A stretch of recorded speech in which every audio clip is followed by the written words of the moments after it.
మరి దైవజనులు గా రావటం మనకు ఎంతో సంతోషం. వారి గురించి సెక్రటరీ గారు కొన్ని మాటలు తెలియజేసిన తర్వాత మరి వాక్య సందేశంలోనికి మనం వెళ్దాం. సెక్రటరీ గారికి అవకాశం. దేవునికి స్తోత్రం. దేవుడు చక్కటి ఆరాధనలో దేవుడు మనం నడిపించాడు. ఆరాధన నడిపించిన ఆశ్రయం వారికి, అదేవిధంగా శాంసన్ కూడా ప్రత్యేకంగా తెలియజేసుకుంటున్నాం. వేదిక మీద ఉన్న గౌరవ అధ్యక్షులు ఈశ్వరయ్య గారికి, అదేవిధంగా ప్రధాన నమస్కారం గారికి వచ్చిన మీ అందరికీ మరొకసారి ధన్యవాదాలు తెలియజేసుకుంటూ మన మధ్యలోకి అనుకోకుండా రమేష్ ఠాగూర్ గారు మన మధ్యలోకి నిలబెట్టడానికి వచ్చారు. నేను ఆత్మ ప్రేరేపణ పూర్వకంగా వాస్తవానికి సాయంత్రం కూడా మీటింగ్ కలిగి ఉండాలని కోరుకున్నారు ఈశ్వరం గారు. ఫెలోషిప్ మీటింగ్కి ఏమన్నా నూతన వ్యవసాయం చేస్తే బాగుండాలని ఎప్పటి నుంచో అన్నారు. ప్రార్థన చేశాం. దేవుడు రమేష్ ఠాగూర్ గారిని చూపడం జరిగింది. జంక్షన్ ప్రాంతంలో చక్కటి పరిచయ, దేశ విదేశాల్లో కూడా బలంగా వాడబడే దైవజనులు అసలు ఏమాత్రం కూడా ఖాళీ లేరు. సాయంత్రం కూడా ఈరోజు ప్రోగ్రాం ఉంది.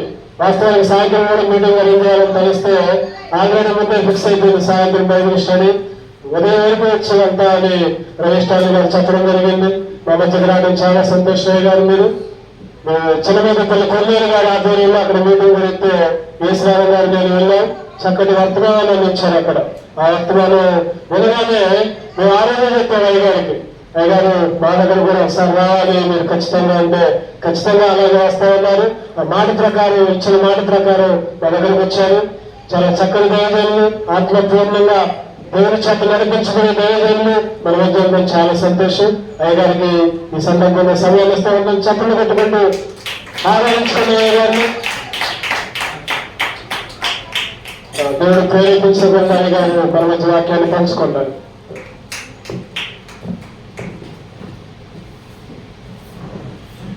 మన ప్రభువును రక్షకుడునైనటువంటి యేసుక్రీస్తు యొక్క ప్రశస్త నామం పేరట ఈ ఎబెనెజర్ పాస్టర్ ఫెలోషిప్ ద్వారా ఏర్పాటు చేయబడినటువంటి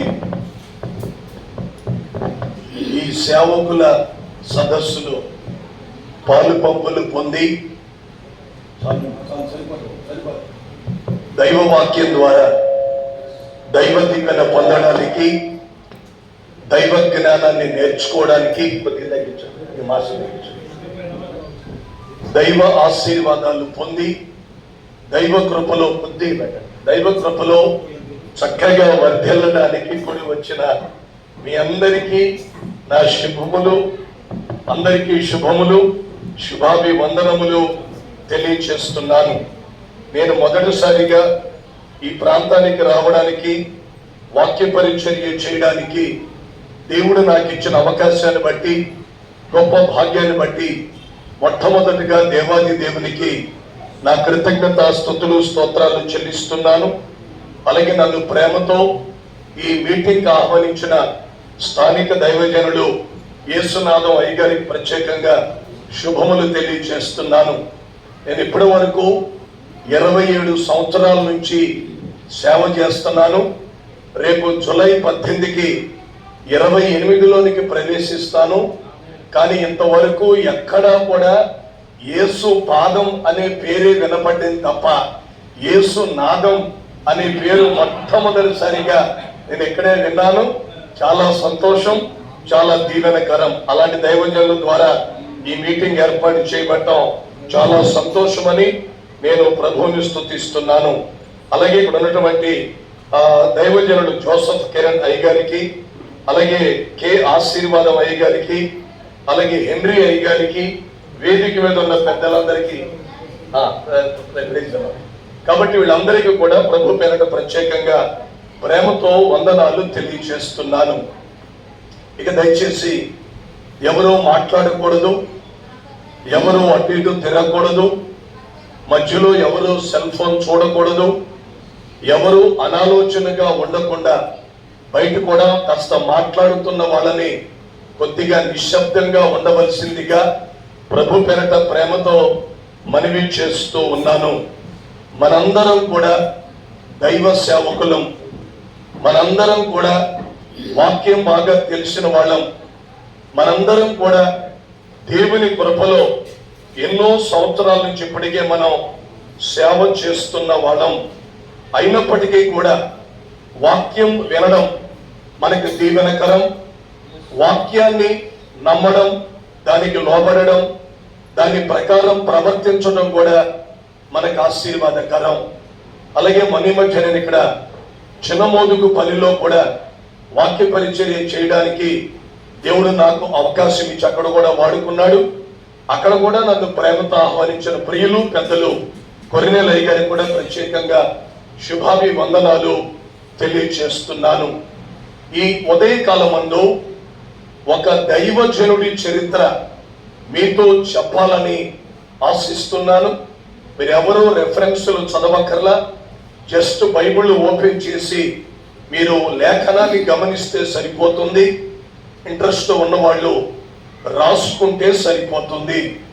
ఒక చిన్న మాట ఈ సందర్భంలో చూద్దాం.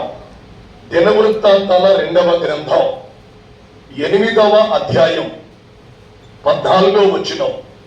దినవృత్తాంతాల 2వ గ్రంథం 8వ అధ్యాయం 14వ వచనములో ఏమని రాయబడిందంటే, దైవజనుడైన దావీదు అనే మాట మనం అక్కడ చూస్తాం.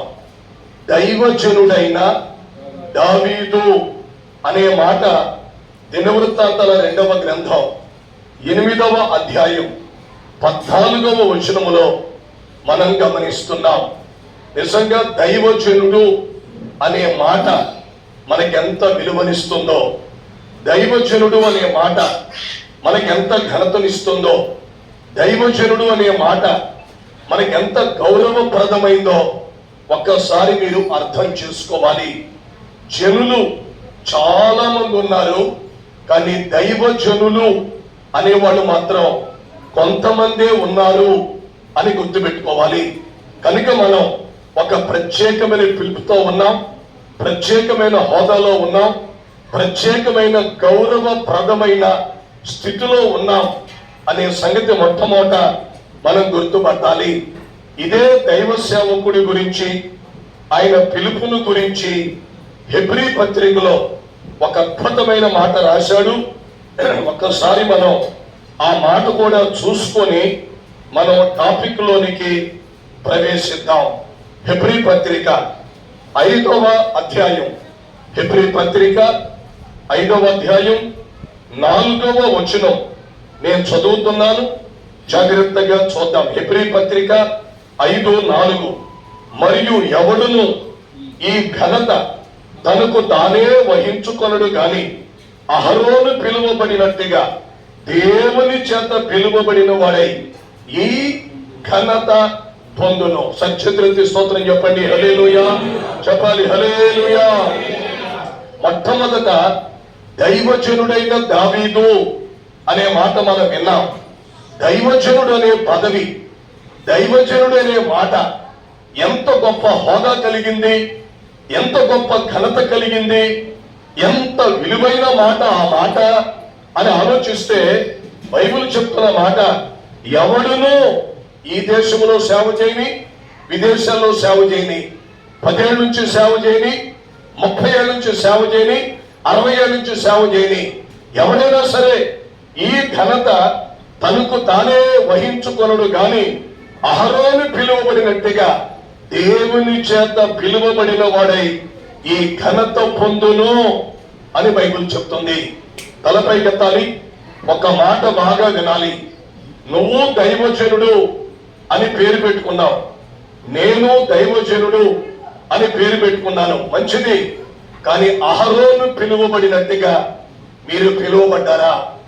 అహరోను లాగా మీరు కూడా దేవుని స్వరాన్ని విని, దేవుని పిలుపుని పొందుకొని, దేవుని ఆత్మచేత నడిపించబడుతూ దేవుడి కొరకు నమ్మకంగా సేవ చేసే సేవకులమా కాదా గుర్తుపెట్టుకోవాలని ప్రభు పేరట మీకు ప్రేమతో మనవి చేస్తూ ఉన్నాను.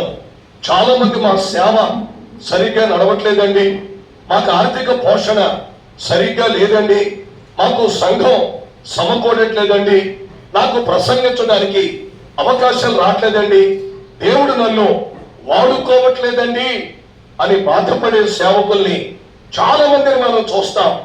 ఆ బాధపడటానికి ముందు అసలు నువ్వైనా నేనైనా అహరోను పిలువబడినట్టుగా పిలువబడ్డావా లేదా?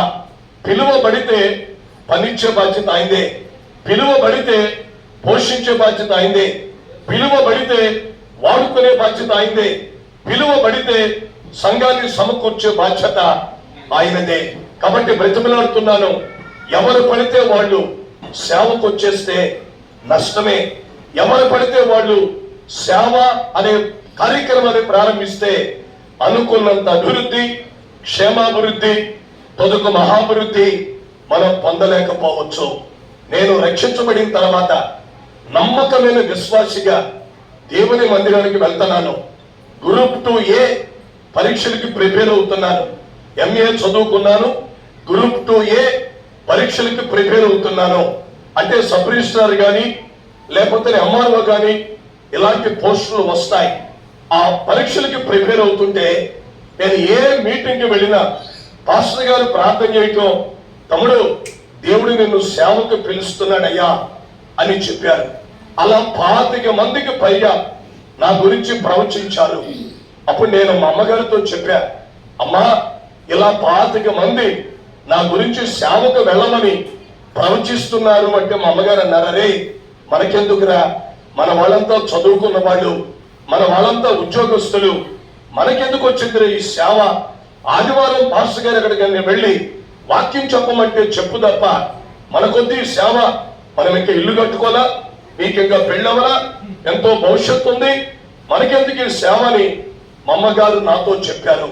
నాకు మనసులో ఆలోచన, అరే వాళ్ళెవరో మనకి ఇక్కడ జగ్గైపేట నుంచి కూడా ఒక సహోదరి నా ఇంటికి వచ్చి, తమ్ముడు దేవుడు నిన్ను సేవకు పిలుస్తున్నాడు, ఈ మాట చెప్పమన్నాడయ్యా అని చెప్పి వెళ్ళిపోయింది. 25 ఏళ్ళు దాటిపోయింది.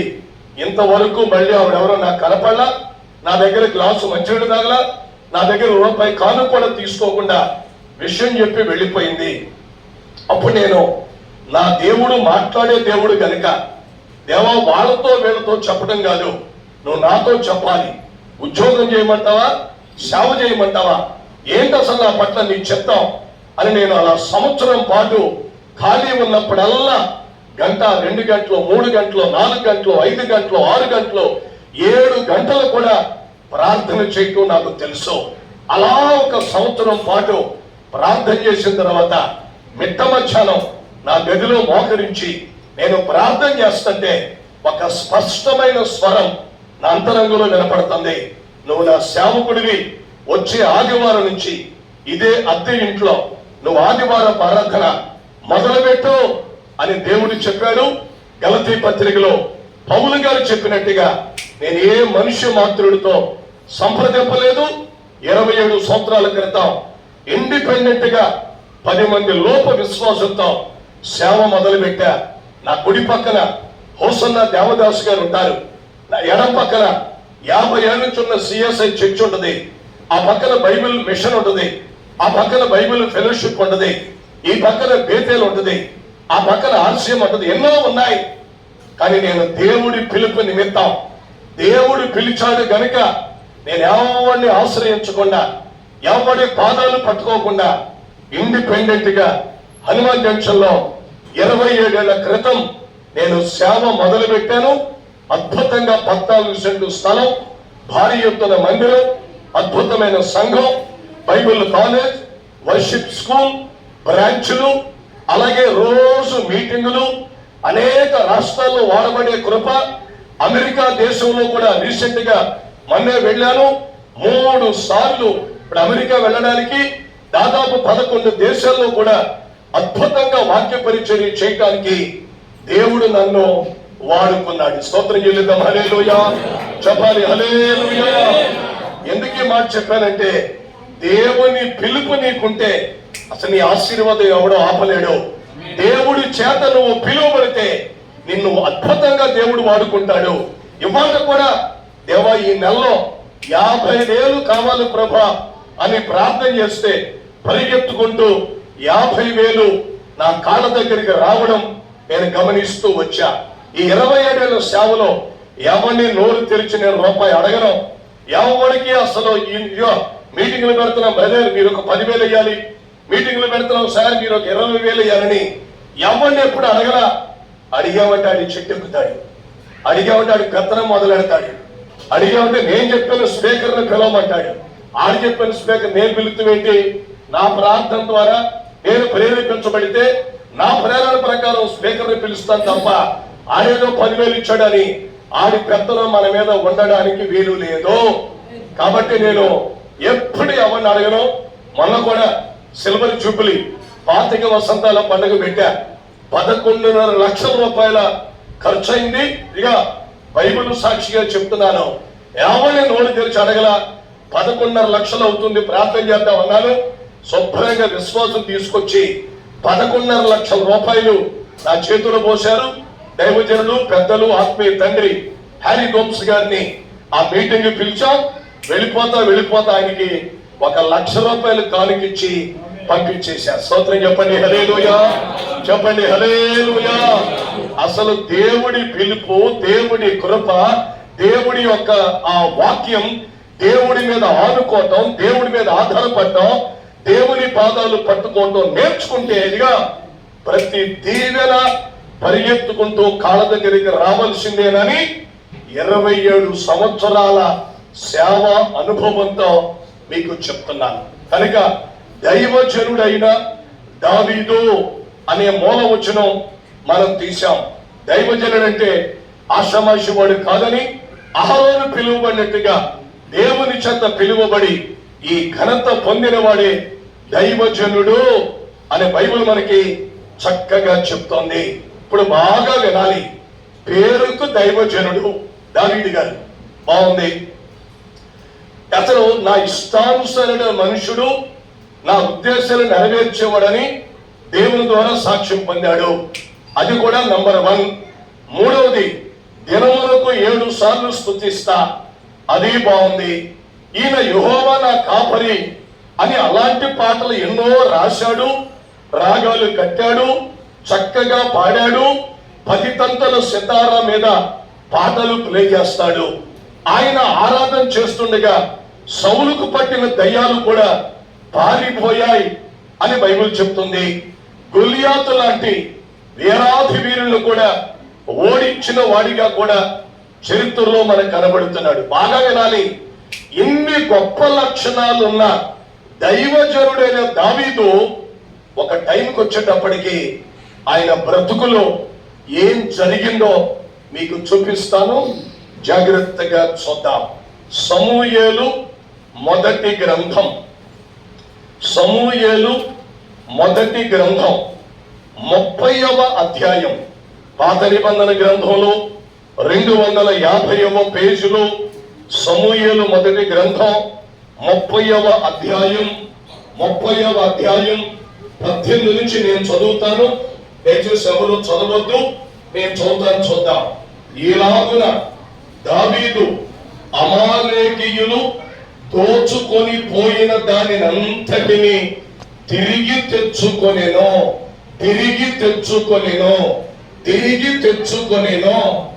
చాలండి, తలపైకెత్తాలి. దైవజనులు, దైవ సేవకురాళ్ళు అంతా తలపైకెత్తాలి. సీరియస్ గా ఈ మాటలు వినాలి. పైకేమో దైవజనుడు అని మంచి పేరు కలిగిన వాడిగా ఉన్నాడు. రెండవది, అతను దేవుని ఇష్టానుసారుడు అనే సాక్ష్యం పొందాడు. మూడవది, దినములకు 7 సార్లు స్తుతించేవాడిగా పేర్కొన్నారు. అలాగే తన పాటలు పాడతాడు, ఆరాధన చేస్తాడు. అసలు వీరాధి వీరుడు, గొలియాతును కూడా నేల రాల్చాడు అండోయ్. కానీ లోపలికి వెళ్ళి చూస్తే, అతని జీవితంలోకి తొంగి చూస్తే అతను అన్ని పోగొట్టుకున్నాడు. బైబిల్ చెప్తోంది. భార్యల్ని పోగొట్టుకున్నాడు, పిల్లల్ని పోగొట్టుకున్నాడు, ఆస్తిని పోగొట్టుకున్నాడు, దాసుల్ని పోగొట్టుకున్నాడు, దాసీలను కూడా పోగొట్టుకున్నాడు. ఏలాగున దావీదు అమాలేకీయులు దోచుకుపోయారు బైబిల్ చెప్తోంది. తలపైకెత్తాలి, సీరియస్ గా వినాలి. సేవ మొదలు పెట్టిన దగ్గర నుంచి ఈ రోజు వరకు ఎన్నెన్ని పోగొట్టుకున్నారో ఒక్కసారి మీరు ఆలోచిస్తూ దేవుని మాటలు వినాలి. చాలా మంది ఒకప్పుడు మంచి సాక్ష్యం ఉండేది, ఆ సాక్ష్యాన్ని వాళ్ళు పోగొట్టుకున్నారు. ఒకప్పుడు పెద్ద సంఘం ఉండేది, ఇవాళ సగం మంది విశ్వాసాన్ని పోగొట్టుకున్నారు. ఒకప్పుడు దశమ భాగం ఇచ్చే కుటుంబాలు ఉండేవి, వాటిని కూడా పోగొట్టుకున్నారు. ఒకప్పుడు మంచి దర్శనం ఉండేది, ఆ దర్శనాన్ని కూడా పోగొట్టుకున్నారు. కొంతమందికి ఆత్మల భారం ఉండేది, ఆత్మల భారాన్ని కూడా పోగొట్టుకున్నారు. పైకి భక్తి గల వాడి వలె కనబడుతూ లోపల శక్తిని కోల్పోయిన దైవ సేవకులు, సేవకురాండ్రులు ఎంతో మంది ఉండుంటారు. దావీదు కూడా పైకి దైవజనుడు, బిల్డప్ బ్రహ్మాండంగా ఉంది, అవసరమైతే వైట్ డ్రెస్, చేతుల పెద్ద బైబిల్, అవసరమైతే సంచి, అవసరమైతే రెవరెండ్ ముందు పేరు ముందు, వెరీ గుడ్, మంచిదే, నేను కాదంటులా. కానీ పోగొట్టుకున్నావా, నిలుపుకున్నావా? పోగొట్టుకున్నావా, జార విడుచుకున్నావా? పోగొట్టుకున్నావా, ఇప్పటికీ నేను కలిగి ఉన్నాను బ్రదర్, ఎంతమంది చెప్పగలం? ఆలోచించటం చాలా చాలా అవసరం. చాలా మందికి ప్రార్థనా జీవితం కూడా పోయింది, చాలా మందికి విశ్వాసపు అనుభవాలు కూడా పోయాయి. ఒకప్పుడు ప్రతి చిన్నదానికి పెద్దదానికి దేవుడి మీద ఆధారపడే గుణం కలిగిన వాళ్ళు రాను రాను మనుషుల వైపు చూడటం, జనాల వైపు చూడటం, వాళ్ళని భిక్షాందేహి అంటాం, వీళ్ళ దగ్గర చేతులు చాపే పరిస్థితి ఎంతమంది జీవితాల్లో వచ్చేసిందో. ఒకప్పుడు ఎంతో రోషం, ఇవాళ రోషం పోయింది. ఒకప్పుడు ఎంతో భారం, ఇవాళ భారం పోయింది.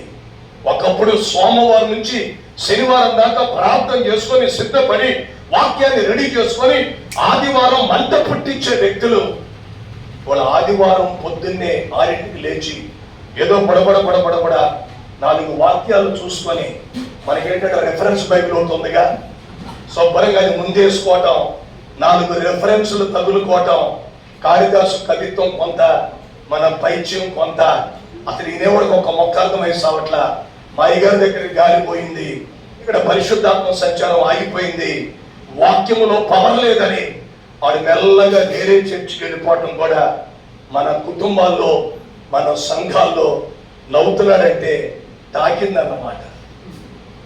నిజమే పాస్టర్, నువ్వు చెప్పేది కరెక్ట్ అన్నట్టుగా ఆయన చూపు నా చూపుని వశపరుచుకుంది. నిజం ఈ మాట. మనందరం పైకి దైవజనులమే, కానీ ఎన్నో పోగొట్టుకున్నాం. ఏమనుకున్నావు మాట చెప్పనా? విపరీతంగా చికెన్ తిని ఆరోగ్యాన్ని పోగొట్టుకోవటం కూడా చాలా మంది జీవితాల్లో జరిగింది. గుండెపోటు వచ్చిందండి, లివర్ దెబ్బతిందండి, కిడ్నీలు పోయినాయండి, కాళ్ళలో వాపండి, థైరాయిడ్ అండి, అదండి ఇదండి అని అనేక మంది ఆరోగ్యాన్ని కూడా పోగొట్టుకున్నారు.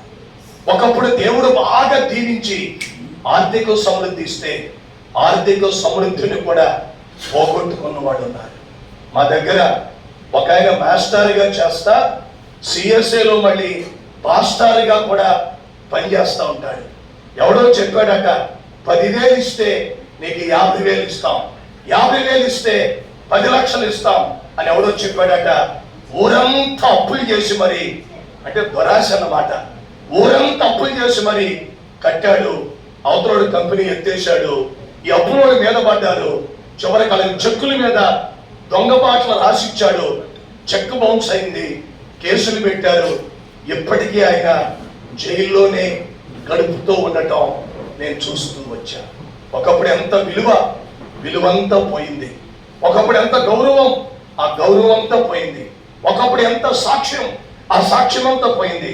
ఒకప్పుడు ఎంత గొప్ప సేవ, ఆ గొప్ప సేవ అంతా పోయింది. వాళ్ళకి చెప్పుకూడి తింటూ జైల్లో బ్రతకాల్సిన కర్మ ఏర్పడటం మనం చూస్తున్నాం. కనుక నేను ఇవాళ చెప్పాలనుకుంటున్న ఒకే ఒక్క మాట, ఈ ప్రసంగం అయిపోయిన తర్వాత, నిజమే ప్రభా, నేను ఫలాంది పోగొట్టుకున్నాను, నువ్వు ఇచ్చిన దాన్ని చేతలారా పోగొట్టుకున్నాను ప్రభా, నన్ను క్షమించయ్యా, నన్ను కనికరించయ్యా, నన్ను దీవించయ్యా, మరలా పోగొట్టుకున్నవన్నీ తిరిగి పొందుకునే కృప నాకు దయచే ప్రభా అని మనం ప్రార్థన చేసుకుంటే, నమ్మదగిన దేవుడు, నమ్ముకొనదగిన సహాయకుడు, పిలిచిన దేవుడు నమ్మదగిన వాడు కనుక ఖచ్చితంగా పోగొట్టుకున్న ప్రతి దీవెన మళ్ళీ తిరిగి మనకి అనుగ్రహించును కాక. చేతులెత్తి చెప్పండి ఆమేన్. చేతులెత్తలు అంటే అర్థం ఏంటంటే నేను నమ్మాను అవును కాకని చెప్పడం ఆమేన్. చేతులెత్తి చెప్పాలి ఆమేన్. చేతులెత్తి చెప్పాలి ఆమేన్. అండోయ్ దావీదు పోగొట్టుకున్నాడట. అండోయ్ కూర్చోండి మాస్టర్ గారు ప్లీజ్. ఎవరు మాట్లాడొద్దు, ఎవరు లేవద్దు, ఎవరు అక్కడి తిరగద్దు. పేరుకు దైవజనుడు మంచి సాక్ష్యం పొందాడు. కానీ మన పరిస్థితి ఏంటంటే అమాలీకులు వచ్చి అంత దోచుకుపోయారు. బైబిల్ చెప్తాను. ఇప్పుడు చెప్తాను, బాగా వినాలి. నువ్వు పొందుకున్న సంఘం ఎందుకు పోగొట్టుకున్నావు? నువ్వు పొందుకున్న దశమ భాగం ఇచ్చే కుటుంబాల్ని ఎందుకు పోగొట్టుకున్నావు?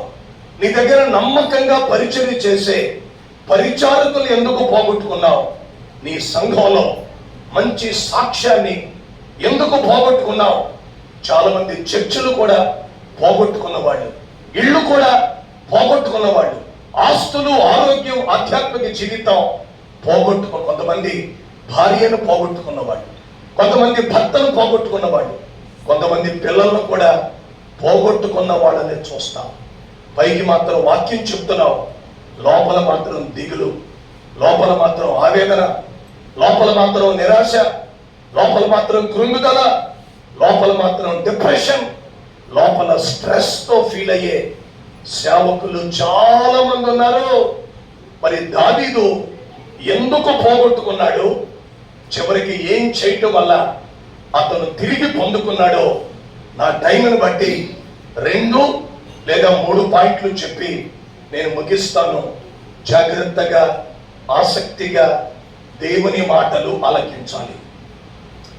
ఈ సమూయేలు మొదటి గ్రంథం 29వ అధ్యాయాన్ని మనం ఇంటికి వెళ్తూ చదువుకుందాం. నేను చెప్తాను, తరల పైకెత్తండి చాలు.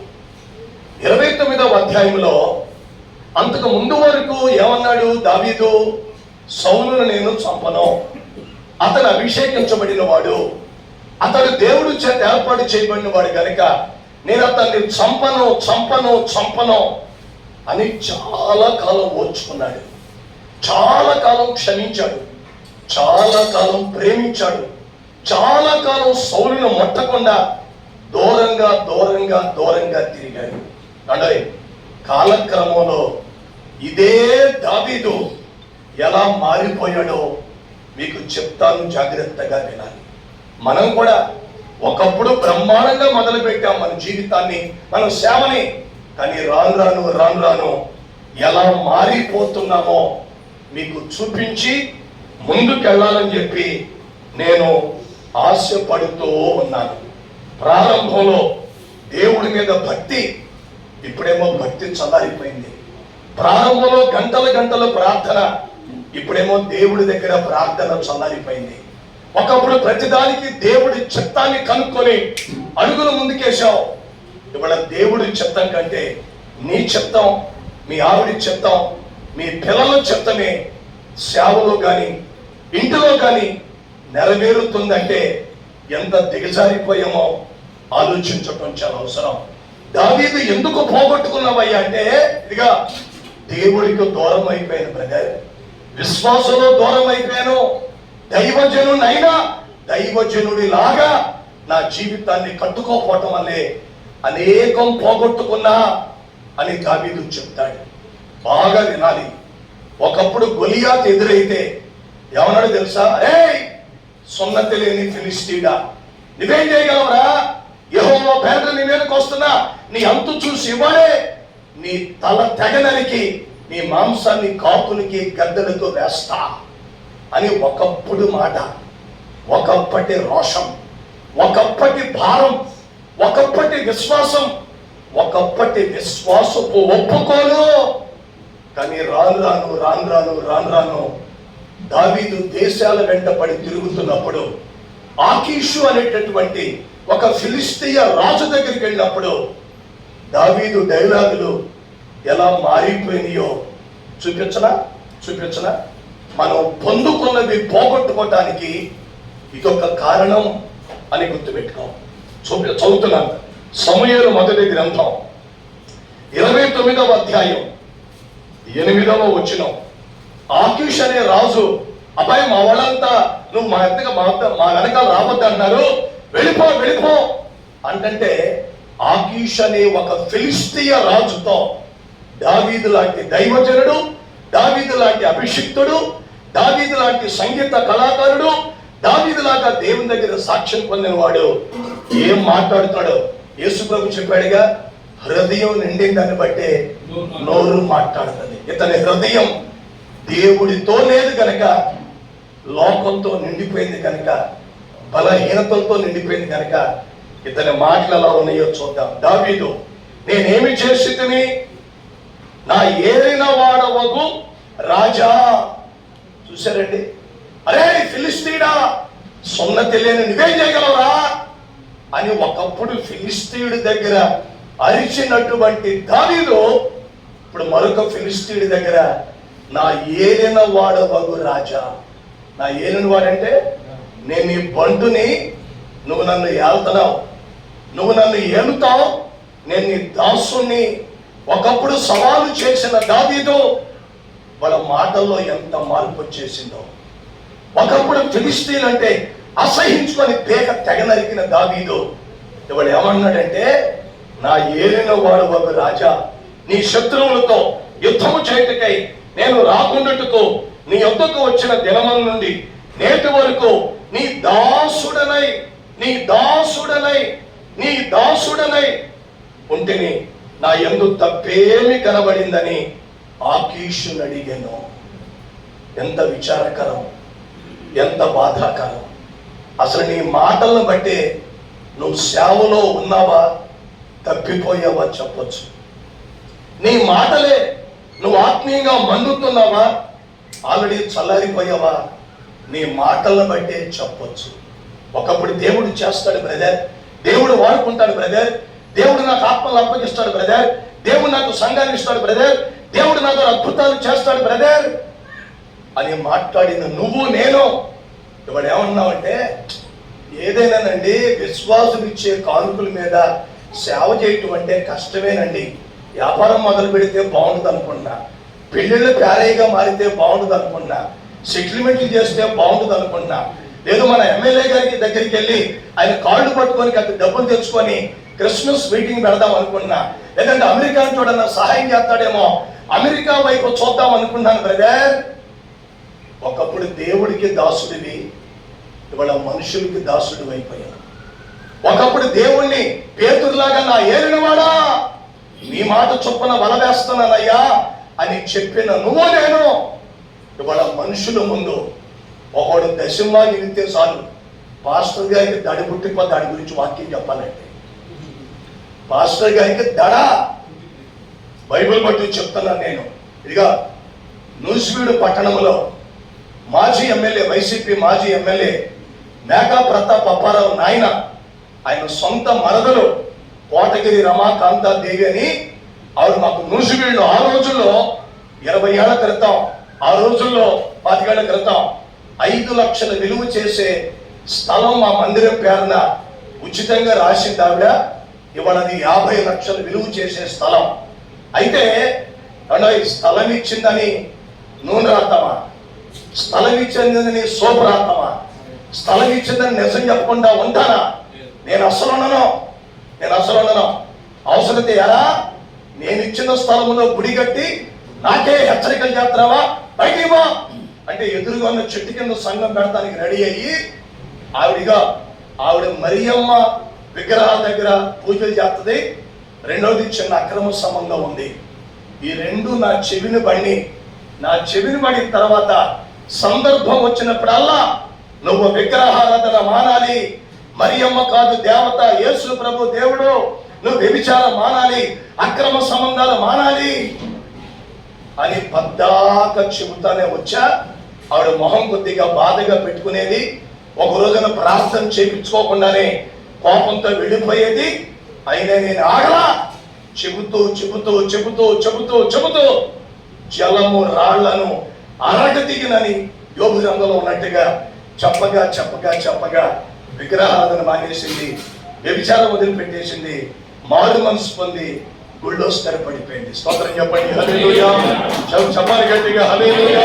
చేతులెత్తి చెప్పాలి హల్లెలూయా. దేవుడికి భయపడాలి కదా, మనుషులకి ఏంటి భయపడేది? ఆవిడ స్థలం ఇస్తే నాకేంటి, దశమ మా దగ్గర ఒకసారి ₹1,00,000 కానుక చూడబడి ఉంటాడు.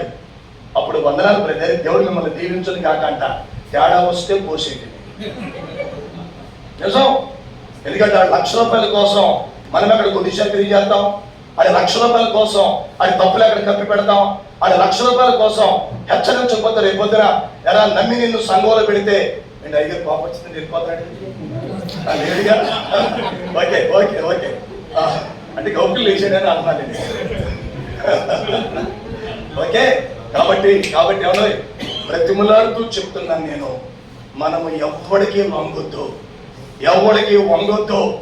ఎవరి దగ్గర భిక్షాందేహి అనొద్దు. నేను ఒక పాయింట్ నేర్చుకున్నా, చెప్తాను వినండి. నేను ప్రతి సంవత్సరం డిసెంబర్ 30వ తారీఖు రాత్రి 2026 ప్రార్థనా విన్నపాలు అని పెట్టుకుంటా. ప్రస్తుతం జంక్షన్లో సేవ ఉంది, విజయవాడలో సేవ ఉంది, నూజివీడులో సేవ ఉంది, ఏలూరులో నాకు సేవ ఉంది.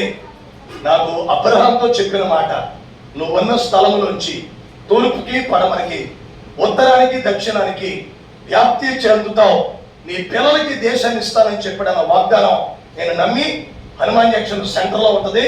మాకు తూర్పున ఏలూరు, పడమర విజయవాడ, ఉత్తరం నూజివీడు, దక్షిణం గుడివాడలో కూడా ఈ సంవత్సరం సేవకు ద్వారం తెరవాలి.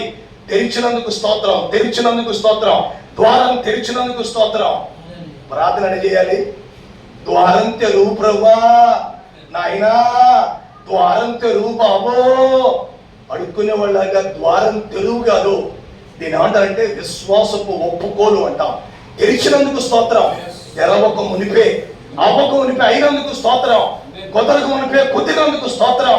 నాకు గుడివాడలో ఎట్టి పరిస్థితుల్లో సేవక ద్వారం తెరిచినందుకు స్తోత్రం అని జనవరి, ఫిబ్రవరి, మార్చ్, ఏప్రిల్, మే నెలకు వచ్చేటప్పటికల్లా ఓ సిస్టర్ గారు నాకు ఫోన్ చేశారు, పాస్టర్ గారు 15 ఏళ్ల క్రితం మీతో మాట్లాడానండి, మళ్ళీ నా ఇంట్లో సమస్య రాగానే మీరే గుర్తొచ్చారు. ఎందుకు గుర్తురాలు? ప్రార్థన చేశాక. గుడివాడలో సేవకు ద్వారం తెరవని ప్రార్థన చేస్తే గుడివాడలో ఒక సహోదరి నాకు ఫోన్ చేసి, అయ్యా మా అమ్మాయి ప్రేమ వ్యవహారంలో పడి బంగారం అంతా తీసుకెళ్ళిపోయి ఎక్కడో పెట్టిందండి, కాబట్టి ఈ సమస్య పోవాలని, బంగారం రావాలని మా కొరకు ప్రార్థన చేయమంటే ఓకే అని ప్రార్థన చేశా. కుమార్తె విషయం సెట్ అయిపోయింది, శుభ్రంగా బంగారం తిరిగి వచ్చేసింది. ఆవిడ ద్వారా ఇవాళ మేము గుడివాడలో సేవ మొదలు పెట్టాం. స్తోత్రం చెప్పండి హల్లెలూయా. చెప్పాలి హల్లెలూయా. అటు నూజివీడు, ఇటు గుడివాడ, అటు విజయవాడ, ఇటు ఏలూరు, సెంటర్లో హనుమాన్ జంక్షన్. ఎంత చక్కగా దేవుడు దీవించాడు. నీకుందా టార్గెట్, నీకుందా గురి, నీకుందా గమ్యం.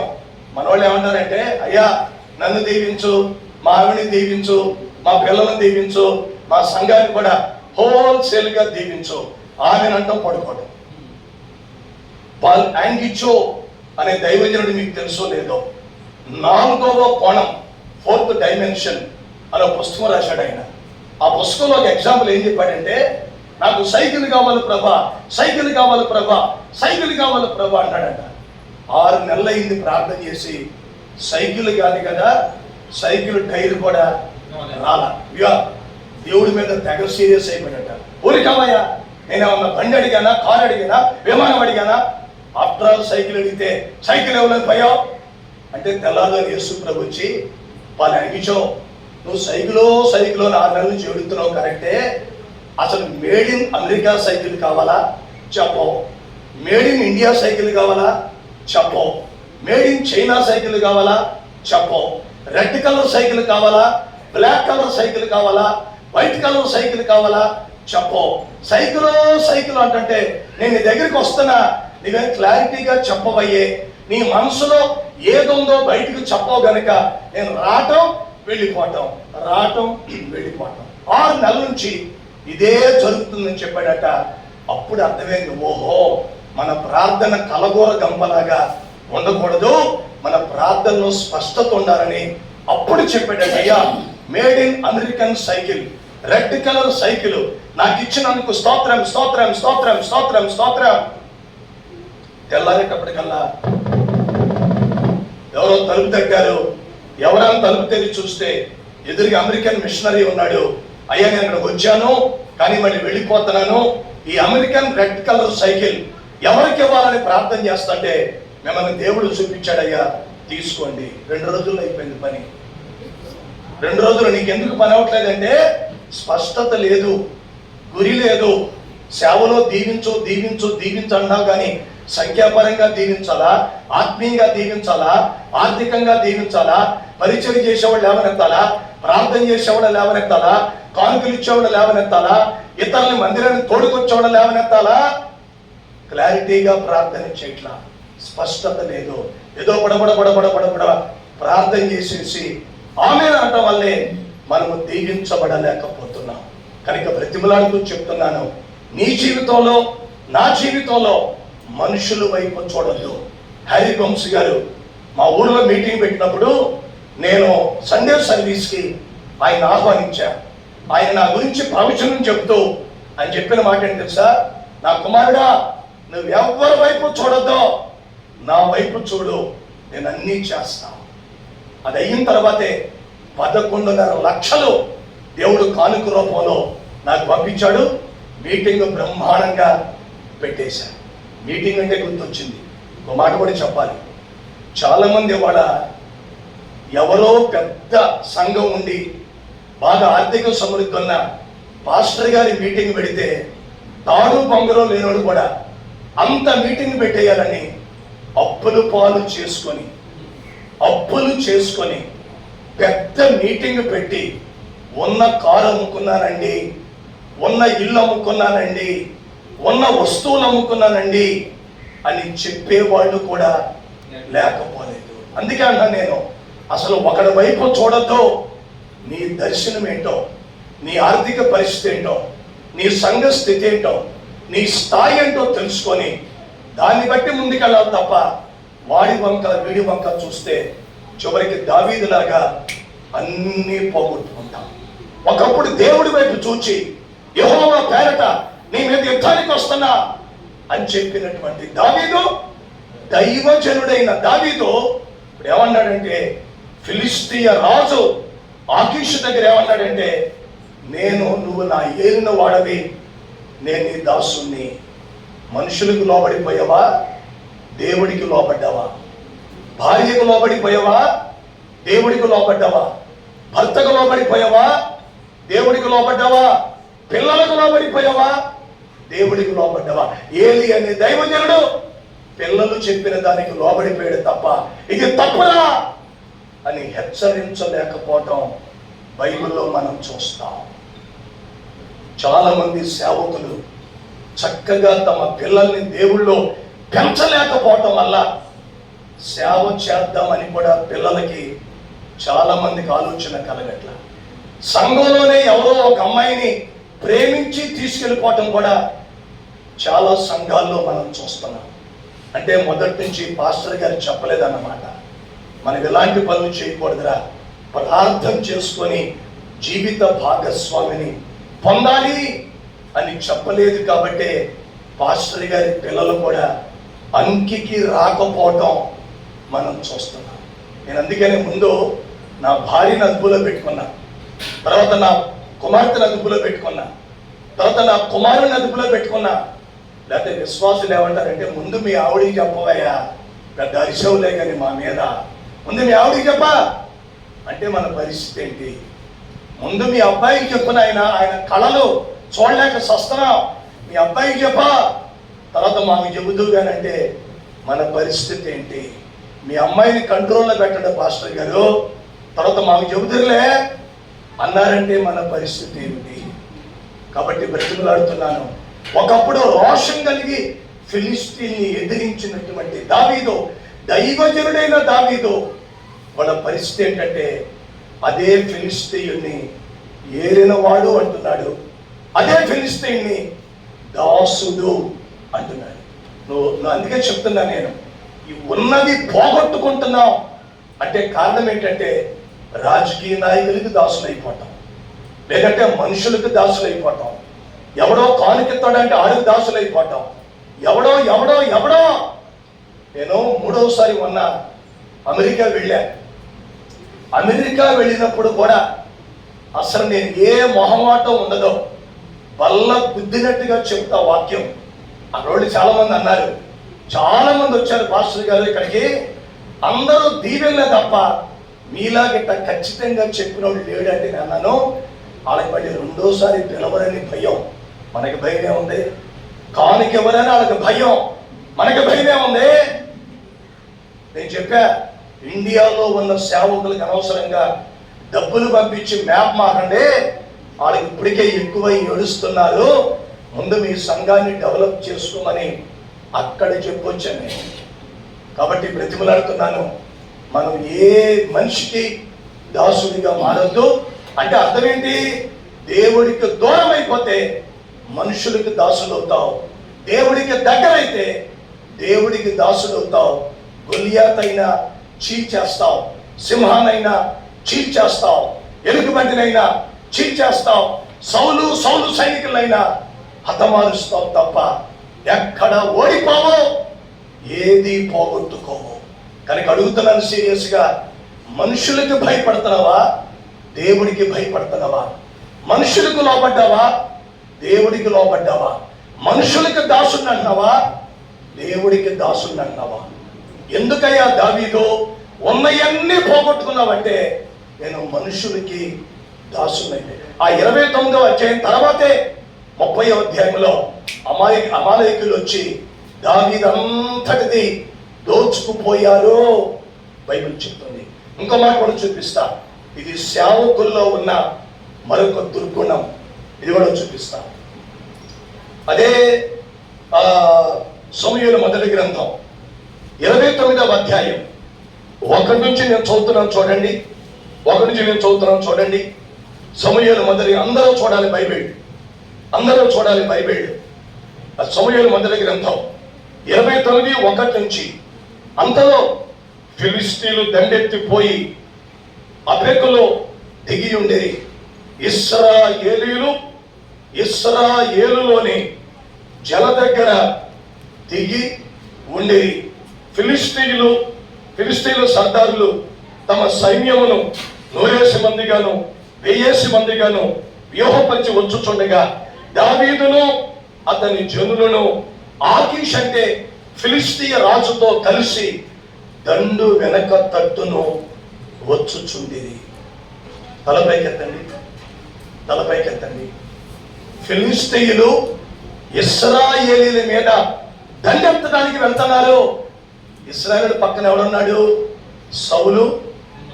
సౌలు సైన్యం. ఇశ్రాయేలు అంతా ఆ పక్కన ఉన్నారు, ఈ పక్కన ఫిలిష్తీయులు ఉన్నారు.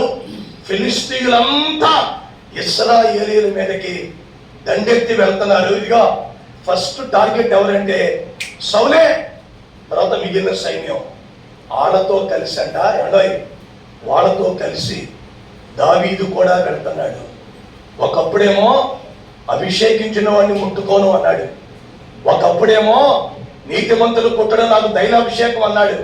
ఆత్మీయంగా ఎదిగినప్పుడు, దేవుడితో సంబంధం ఉన్నప్పుడు, తగ్గింపు స్వభావం ఉన్నప్పుడు, అసూయ లేనప్పుడు, ద్వేషం లేనప్పుడు, కోపం లేనప్పుడు, పగ లేనప్పుడు, ప్రతీకారం లేనప్పుడు, చిచ్చి అభిషేకించిన వాడిని నేను ముట్టుకోను, దేవుడే చూసుకుంటాడన్న దావీదు వాళ్ళ శత్రువులతో కలిసి ఫిలిష్తీయుల వెంట ఇశ్రాయేలు దేశం మీదకి సౌలు జనాన్ని చంపడానికి బయలుదేరాడు. తలపైకెత్తాలి, బాగా వినాలి, బాగా వినాలి. ఒకప్పుడు మనకంటే చిన్న సేవకుడు అభివృద్ధి పొందుతుంటే సంతోషించాం, ప్రోత్సహించాం, ప్రార్థన కూడా చేశాం. రాను రాను అసూయ పెరిగిపోయింది, రాను రాను ద్వేషం పెరిగిపోయింది, రాను రాను పగ ప్రతీకారం పెరిగిపోయింది. ఆ సేవకుడి గురించి నువ్వే చెడ్డగా మాట్లాడతాం, ఈ సేవకుడి గురించి నువ్వే చెడ్డగా మాట్లాడతాం. ఆ సేవకుడు అభివృద్ధి పొందుతుంటే ఓర్చుకోలేకపోతాం, ఆ సేవకుడి గురించి తప్పుడు ప్రచారం చేయటం, ఆ సేవకుడు గురించి ఆ విశ్వాసంతో మీ అయ్యగారిట అని ఊరంతా చెప్పటం.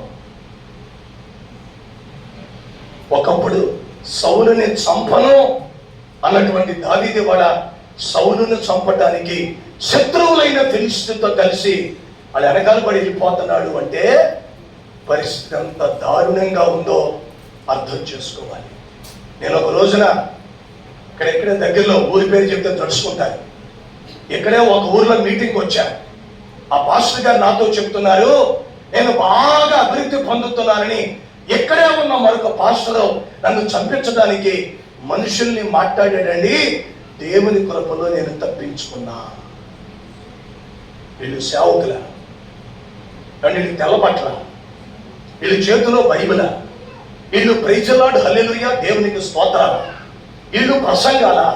దేవా ఫలానోని దీవించావు, అలా నన్ను కూడా దీవించు ప్రభు అని ప్రార్థన చేసి కష్టపడి టాలెంట్ డెవలప్ చేసుకోవాల్సిన నువ్వు అరే వాళ్ళు ఎంత పాపులరో ఇవాళ. ఆ చంపించడానికి రెడీ అయిన పాస్టర్ వాళ్ళ పిల్లలు ఎంత పాపులరో ఇవాళ ఆంధ్రాలో, తెలంగాణలో. ఏంటి ఉపయోగం? లోపల అసూయ చావల, లోపల ద్వేషం చావల, లోపల కోపం చావల, లోపల పగ ప్రతీకారం. నీకంటే ఎదుటోడు డెవలప్ అయిపోతాడంటే నువ్వు ఇక ఓర్చుకోలేవు. విపరీతమైన అసూయ. కళ్ళల్లో నిప్పులు పోసుకుంటారంట చూడు, ఆడి కళ్ళే కాలిపోతాయి. ఎవడైతే నిప్పులు పోసుకున్నాడో వాడి కళ్ళే కాలిపోతున్నాయి, వాడి సేవ దెబ్బతింటుంది, వాడి కుటుంబమే బద్దలైపోతుంది, వాడి నుంచి అభిషేకం కూడా బయటికి పోతుంది. గర్వం ఉందా? చచ్చిపోయిందా? అసూయ ఉందా? చచ్చిపోయిందా? ఒకప్పుడు సౌలుని చంపను అన్న దావీదు వాళ్ళ చంపడానికి బయలుదేరాడంటే లోపల ఎంత అసూయ ఉందో, లోపల ఎంత ద్వేషం ఉందో, లోపల సౌలు అంటే ఎంత పగ ప్రతీకారమో, ఎంత గర్వమో. అరే ఫిలిష్తీయుల్ని మనం ఓడించాం కదా, వాళ్ళతో చేరటం ఏంటి, వాళ్ళతో చేరి సౌలును చంపడానికి వెళ్ళటం ఏంటని కించెత్తు ఆలోచన లేదు.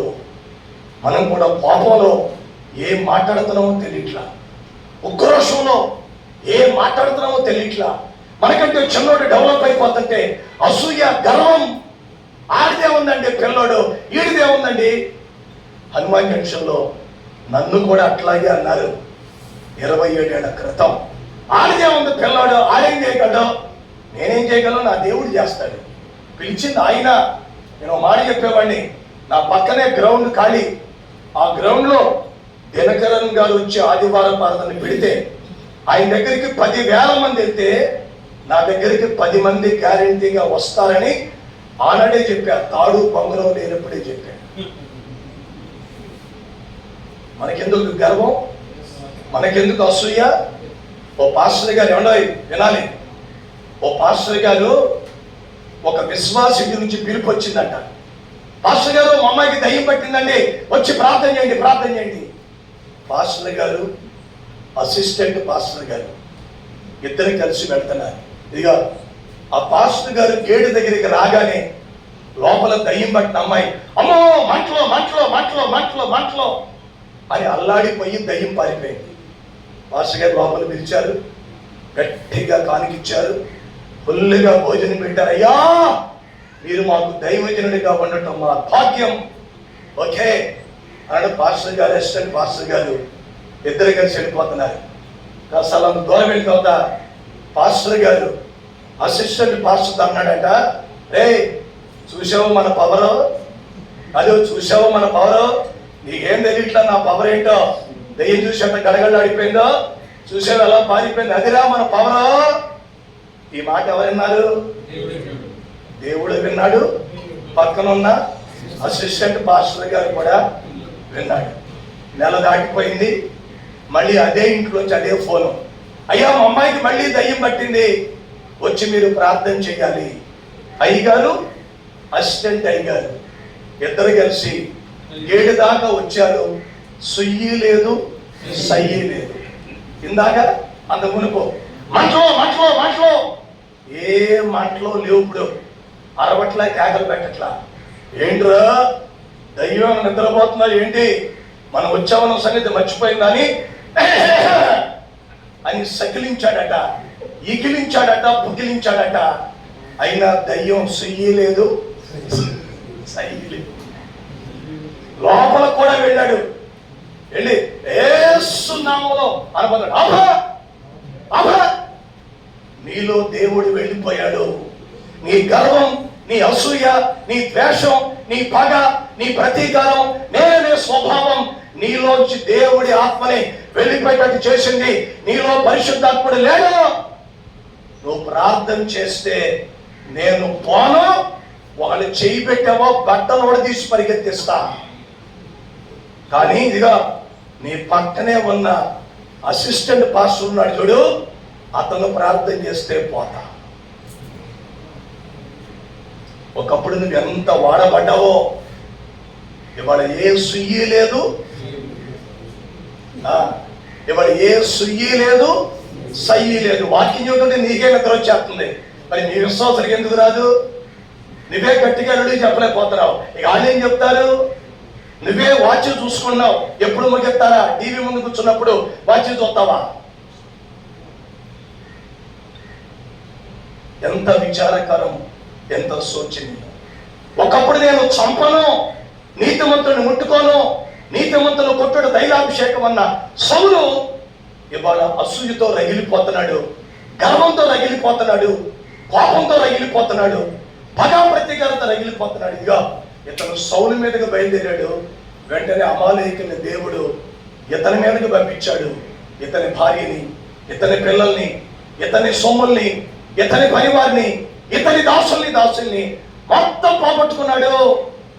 అంటే ఒక వ్యక్తి, దైవజనుడు తనకున్న సేవ పోగొట్టుకోవటానికి, తనకున్న విశ్వాసాన్ని పోగొట్టుకోవటానికి, తన దగ్గర ఉన్న పరిచారకులను పోగొట్టుకోవటానికి, తనకి దశమ భాగం ఇచ్చే నమ్మకమైన విశ్వాసాన్ని పోగొట్టుకోవటానికి, మందిరాన్ని పోగొట్టుకోవటానికి, కారు పోగొట్టుకోవటానికి, వాహనం పోగొట్టుకోవటానికి, ఇల్లు పోగొట్టుకోవటానికి, ఆరోగ్యం పోగొట్టుకోవటానికి, ఆర్థిక సమృద్ధి పోగొట్టుకోవటానికి, అభిషేకం పోగొట్టుకోవటానికి, పొందిన వరములు, ఫలములు పోగొట్టుకోవటానికి 2 కారణాలు చెప్పారు.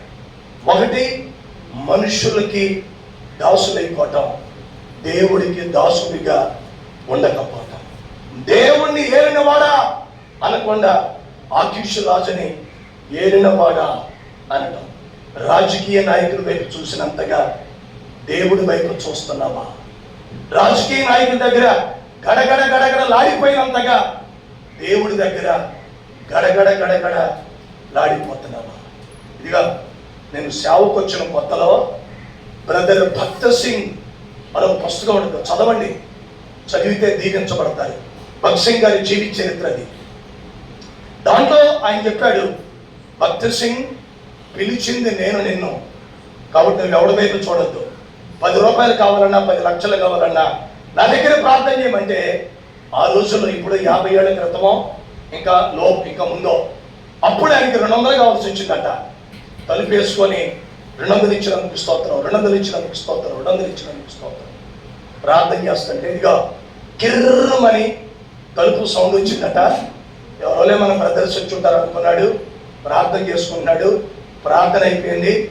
లేచి చూసేటప్పటికి టేబుల్ మీద పెళ్ళలాడుతున్న 200 కాగితాలు, 2 కాగితాలు అక్కడ ఉన్నాయి. బయటకు వచ్చి, ఎరా బ్రదర్స్, నేను ప్రార్థన చేస్తున్నప్పుడు తలుపు తీశారేంటంటే, అమ్మో మేమెవరో రాలేదండి అన్నట్టు. అంటే సాక్షాత్తు దేవుడన్నా వచ్చి ఉండాలి, దేవదూతన్నా వచ్చి ఉండాలి. 2 లక్షలు అడిగితే ఎవడా? నేను అనేది అది 200 అడిగాడు కాబట్టి 200, 2000 అడిగితే 2000, 2 లక్షలు అడిగితే 2 లక్షలు, 2 కోట్లు అడిగితే 2 కోట్లు. నిజంగా నీ సేవ కోసం ఖర్చు పెడతానయ్యా అని అడుగును. ఎందుకు రాదో నేను చెప్తా. మన మధ్య పాస్టర్ అన్నాడు, నెలకి 80,000 ఈఎంఐ అన్నయ్య, కట్టలేకపోతున్నా. ఎవడు తీసుకోమన్నాడు నిన్ను? నీ బతుకంత కారు ఎందుకు? నీ బతుకంత అడావుడు ఎందుకు? నీ బతుకంత మీటింగ్ ఎందుకు? నీ బతుకు అప్పులు చేసి ఈఎంఐలు కట్టి లోన్లు తీసుకొని ఎందుకే తెప్పలో? ఎట్లా ఉందంటే, తెల్లారి పాటికి ఏసన్న గారు అయిపోవాలి. ఏమైపోవాలి? రాజ్బాబు కూడా కాదు, ఏసన్న గారు అయిపోవాలి. తెల్లారి పాటికి ఏసన్న గారు అయిపోవాలి. తెల్లారి పాటికి పెద్ద కారు వచ్చేయాలి. తెల్లారిపాటికి పాంప్లెట్ లో పేరు వచ్చేయాలి, తెల్లారిపాటికి అయ్యగారు వచ్చాడు ఓ జనం అడావిడి చేయాలి, తెల్లారిపాటికి మీటింగ్ లో వాక్యం చెప్పి ఫోటోలు తీసి ఫేస్బుక్ లో పెట్టుకోవాలి. ఏసన్న గారు అవటానికి 25 ఏళ్ళు పట్టింది. నేను ఈ స్థాయికి రావడానికి 27 ఏళ్ళు పట్టింది.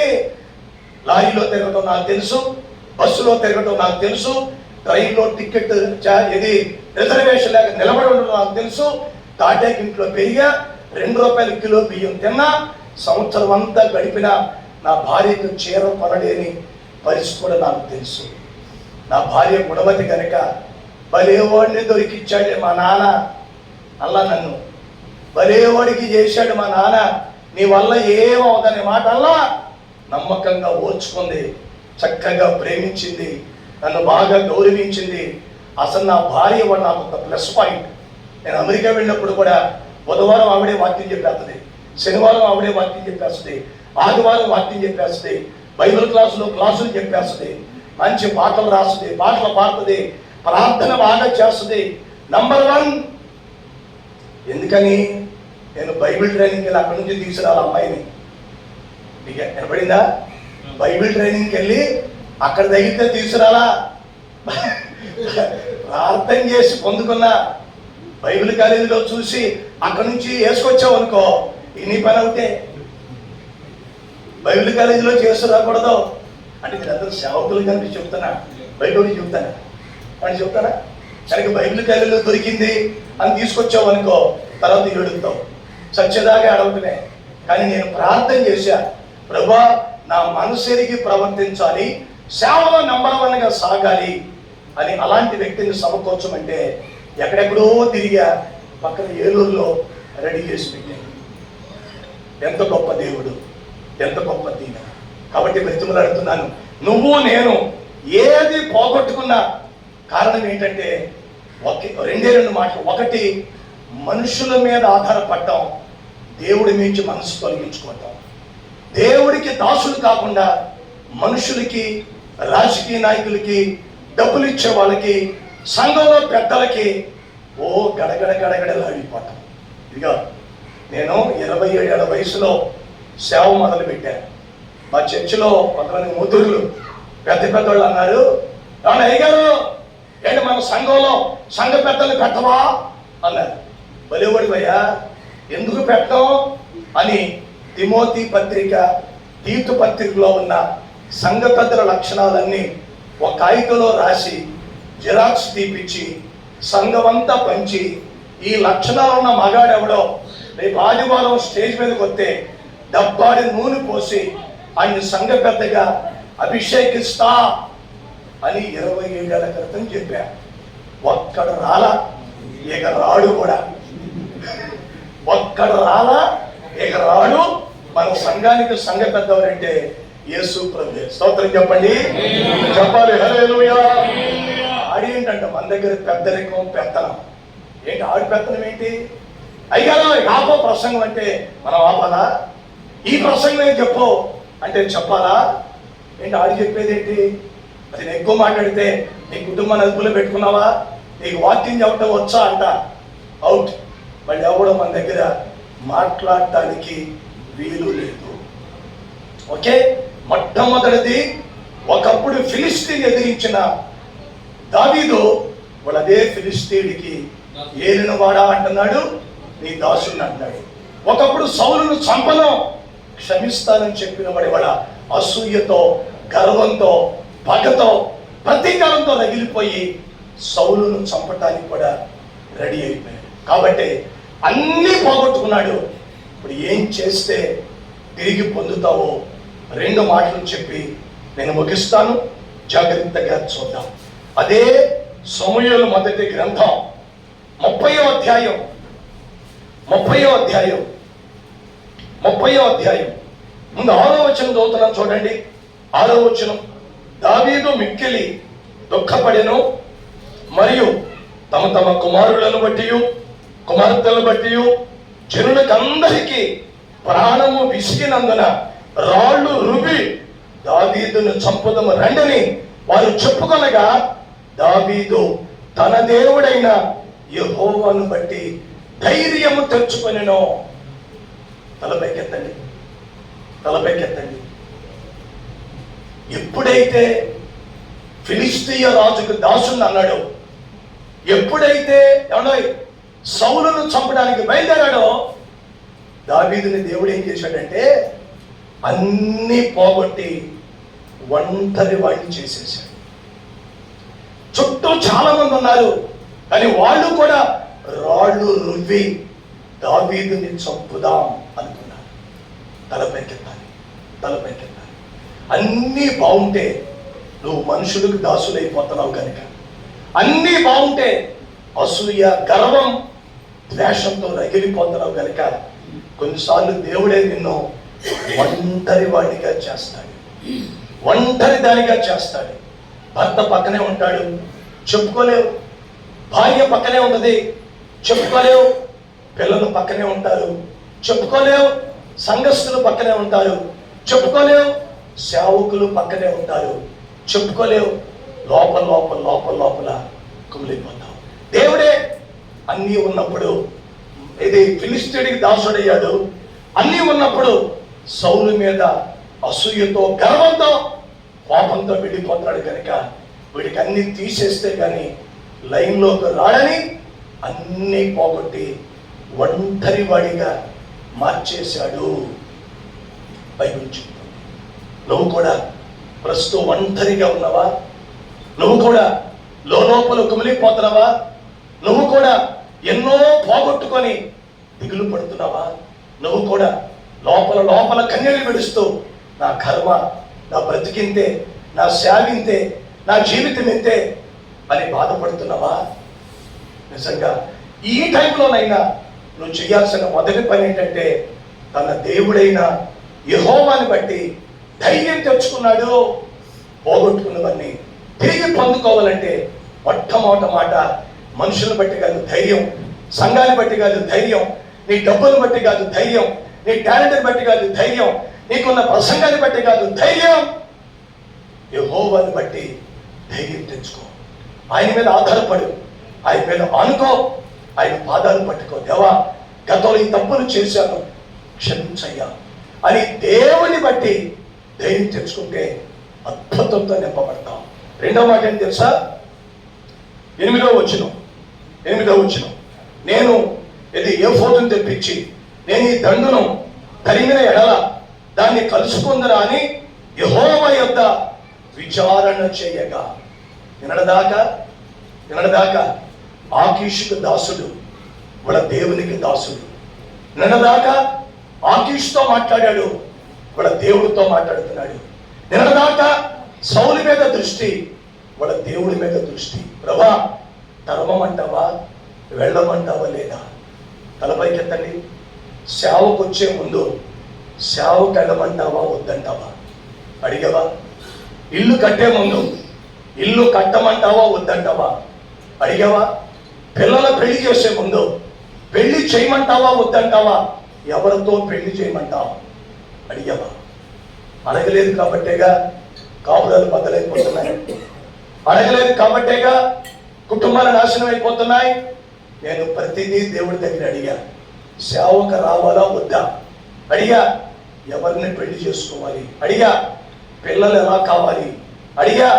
ఇల్లు కట్టాలా వద్దా అడిగా. మందిరం కట్టాలా వద్దా అడిగా. బ్రాంచులు పెట్టాలా వద్దా అడిగా. బైబిల్ కాలేజ్ పెట్టాలా వద్దా అడిగా. ప్రతిదీ అడిగా. నష్టం లేదు, ఓటమి లేదు, ఆటంకం లేదు, అభ్యంతరం లేదు.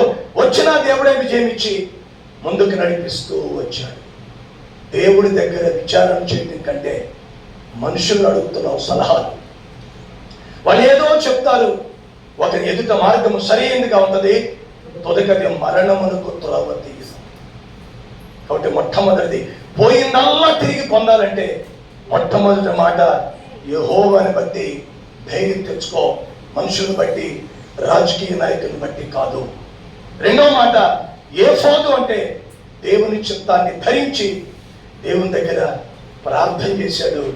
దేవుడు వెళ్ళు అని చక్కగా ఆజ్ఞనిచ్చిన తర్వాత అప్పుడు బయలుదేరాడు. రెండవది ప్రతి దానికి ప్రార్థనలో దేవుని చిత్తం కనుక పోగొట్టుకున్నవన్నీ తిరిగి పొందుతాం. మూడో మాట ఏం చెప్పనా, అతను వెళ్తా ఉంటే మధ్యలో ఒకడు కనపడతాడు. ఆడి చచ్చిపోయే స్థితిలో ఉన్నాడు. ఆడికి కొంత మందులేసి ఆడికి ద్రాక్షరసం పంపించి ఆడి తేరుతున్నట్టుగా చేసిన తర్వాత వాడితో దావీదు అన్నాడు, అబ్బాయి నిన్ను నేను చంపనురా, నాకు నువ్వు దోవ చూపుదువా అంటే ఎక్కడ? సమూయేలు మొదటి గ్రంథం 3వ అధ్యాయం 15వ వచనం. ఆ కన్నును కలుసుకున్నట్టుకై నీవు నాకు దోవ చూపుదువా, ఆ చివరిలో నీకు దోవ చూపుదును అని నేను. ఎంత బాగుందండి ఈ మాట. మొట్టమొదటిది యెహోవాను బట్టి ధైర్యం తెచ్చుకున్నాడు. రెండవ మాట దేవుని దగ్గర ప్రార్థన చేసి ఆయన చిత్తం కలుపుకున్నాడు. మూడవ మాట దేవుడే దోవ చూపించాడు, దేవుడే దారి చూపించాడు, దేవుడే మెట్టల్ని మార్గాన్ని సరళం చేశాడు, దేవుడే దారి చూపించాడు. నీ సేవకి ఎందుకు మంచి దారి చూపించడో నేను చెప్తా సమాధానం. నీ భార్యకి ఎందుకు మంచి దారి చూపించడో నేను చెప్తా సమాధానం. నీ పిల్లలకి ఎందుకు మంచి దారి చూపించడో నేను చెప్తా సమాధానం. నీ కుటుంబానికి దేవుడు ఎందుకు మంచి దారి చూపించడో నేను చెప్తా సమాధానం. ఆ దారిలో పడి వెళ్ళాడు, ఫిలిష్తీయులందరినీ హతం చేశాడు. అప్పుడు రాసిన మాట 18వ వచనంలో, ఏలాగున దావీదు అమాలేకీయులు దోచుకొని పోయిన దానంతటిని తిరిగి తెచ్చుకున్నాడు. పోగొట్టుకున్న సంఘం తిరిగి పొందుతావు, పోగొట్టుకున్న ఆరోగ్యం తిరిగి పొందుతావు, పోగొట్టుకున్న సేవ తిరిగి పొందుతావు, పోగొట్టుకున్న ఆర్థిక సమృద్ధి తిరిగి పొందుతావు, పోగొట్టుకున్న నమ్మకస్తుల్ని తిరిగి పొందుకుంటావు, పోగొట్టుకున్న పరిచారకుల్ని తిరిగి పొందుకుంటావు, పోగొట్టుకున్న కృప వరములు తిరిగి పొందుకుంటావు. 3 పనులు. 1 యెహోవాను బట్టి ధైర్యం తెచ్చుకో. 2వ మాట ఆయన దగ్గర విచారణ చేయి. 3వ మాట దేవుడు చూపించిన దోవల వెళ్ళం. శత్రువు ఖచ్చితంగా నీ చేతికి దొరుకుతాడు. పోగొట్టుకున్నవన్నీ కూడా తిరిగి పొందుకుంటాం, తిరిగి పొందుకుంటాం.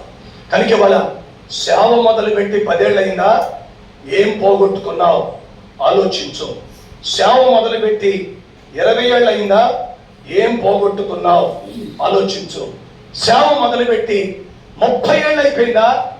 ఏమేం ఒకప్పుడు ఏ రేంజ్లో ఉండే వ్యక్తివి ఏ రేంజ్కి వచ్చావు ఆలోచిద్దాం. లేచి నిలబడదాం, కళ్ళు మూసుకుందాం, ఒక మంచి తీర్మానంతో ప్రార్థన చేద్దాం. ఒక మంచి తీర్మానంతో ప్రార్థన చేద్దాం. బైబిల్ చేతిలో పెట్టేద్దాం. లేచి త్వరగా లేచి నిలబడదాం. వెనకున్న వాళ్ళు కూడా లోపలికి వద్దాం. అందరూ లోపలికి వద్దాం. చేతులు బాగా పైకెత్తాలి, చేతులు బాగా పైకెత్తాలి. కళ్ళు మూయాలి బ్రదర్, కళ్ళు మూయాలి, చేతులు ఎత్తాలి. రండి, ముందుకు రండి, ముందుకు రండి. తల్లులు ముందుకు రండి. చేతులు పైకెత్తాలి, నోరు తెరవాలి. 1 నిమిషం ప్రార్థన చేసుకో. సీరియస్ గా ఆలోచించు, సీరియస్ గా ఆలోచించు. ఏం పోగొట్టుకున్నావు? ఏం పోగొట్టుకున్నావు? ఏం పోగొట్టుకున్నావు?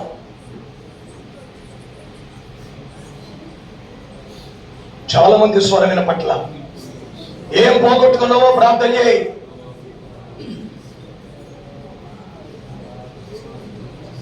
ఏం కోల్పోయావో ప్రార్థన చేయి. ఏ దీవెన కోల్పోయావో ప్రార్థన చేయి. సేవలో ఏ ఆశీర్వాదం కోల్పోయావో నోరు తెరవాలి, చేతులెత్తాలి. సీరియస్ గా చేయి ప్రార్థన, సీరియస్ గా చేయి ప్రార్థన. పోగొట్టుకున్నవన్నీ తిరిగి పొందుకోబోతున్నావు. ఎంత స్థితి పోగొట్టుకున్నావో, ఎంత హోదా పోగొట్టుకున్నావో చేతులెత్తి చేద్దాం ప్రార్థన. ఆరోగ్యం పోయింది కొంతమందికి, ఆర్థిక సమృద్ధి పోయింది కొంతమందికి, అభిషేకం పోయింది కొంతమందికి, సంఘం పోయింది కొంతమందికి, సేవ పోయింది కొంతమందికి. కళ్ళు మూయాలి, చేతులెత్తాలి, నోరు తెరవాలి, చేయాలి ప్రార్థన. దేవుడు మనతో మాట్లాడాడు. ఈ సమయం దేవుడు వాళ్ళని హెచ్చరించాడు, దేవుడు వాళ్ళని కల్పించాడు. ఒప్పుకుందాం, దేవుని దగ్గర ఒప్పుకుందాం. క్షమించే దేవుడు, తిరిగి సమకూర్చే దేవుడు, మన పక్షాన కార్యం చేసే దేవుడు. నీకు విరోధంగా రూపొందించబడిన ఏ ఆయుధము కూడా ఓడిపోలేదు దేవుడు సెలవిస్తూ ఉంటున్నాడు. ఈరోజు విరోధంగా ఏది నిలబడుతుంది నీకోసం, ఏది వ్యతిరేకంగా ఉంది, ఎక్కడ వ్యతిరేకతలు ఉంటున్నాయి, దేవుని దగ్గర ఒప్పుకుందాం. ఈరోజు పోగొట్టుకున్నవన్నీ తిరిగి పొందనట్లు ప్రార్థన పోకుండా దేవుని అడుగుదాం, కన్నీరు విడిచి దేవుని అడుగుదాం, దేవునితో మాట్లాడుదాం. క్షమించాయా, క్షమించాయా, మా విధేయత వల్ల, మా అక్రమం వల్ల ప్రభా, మా ఎదురుదొరకటం వల్ల ప్రభా ఎన్నో పోగొట్టుకున్నాను ఆయన. ప్రభా ఒప్పుకుంటున్నాను అనే సమయంలో ప్రభా మీరే సమకూరుస్తానండి. ప్రార్థన పూర్వకంగా ఉన్నాం. జగ్గేకాడ ప్రాంతంలో పరిచయం చేస్తున్న నిరీక్షణ అన్న గారు వచ్చి ప్రార్థనలో నడిపిస్తారు మనల్ని. ప్రార్థన పూర్వకంగా ఉన్నాం. అందరూ కూడా ప్రార్థన పూర్వకంగా ఉన్నాం. నిరీక్షణ జగ్గేకాడ ప్రాంతంలో పరిచయం చేస్తున్న నిరీక్షణ వచ్చి ప్రార్థనలో నడిపిస్తారు. చెప్పన్న వాక్య భాగాన్ని దేవుడు ఫలించినట్లు, దేవుడు అన్ని సమకూర్చినట్లు ప్రార్థన చేద్దాం. పరిశుద్ధుడా, సర్వాధికారి, జీవాధిపతి, జీవముగల మా తండ్రి, నీ పరిశుద్ధ నామానికి స్తుతులు, స్తోత్రాలు ప్రభా. అతి శ్రేష్టమైనటువంటి ప్రభా నీ వాక్కులను ప్రభా ఈ ఉదయకాలం మాకు వినిపింపచేసి నాయనా మమ్మల్ని బలపరిచినందుకు నీకు స్తోత్రాలు.